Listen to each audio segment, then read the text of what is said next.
All the bits for the vacuum cleaner. I wondered about this. It doesn't seem to fit, but if you just click it into place quite firmly, then that's how that goes. This bit just slots straight on. That's very good. This bit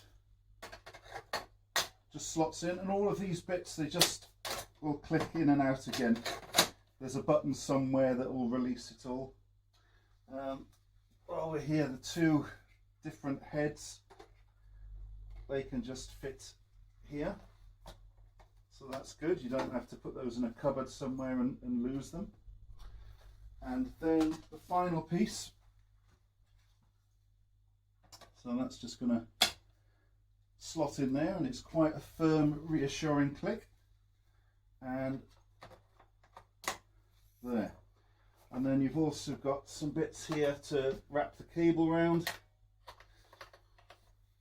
like that.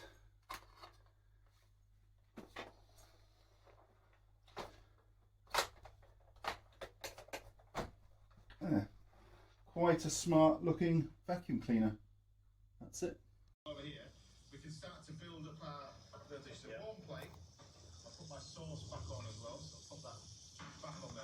For the sauce, we've just got a little bit of madeira, some butter, a little bit of veal stock in there, and you grab your nice little bit of brioche. There we have it, lovely little bit of spinach. And then with this, you're going to take this so it goes this nut brown colour. This is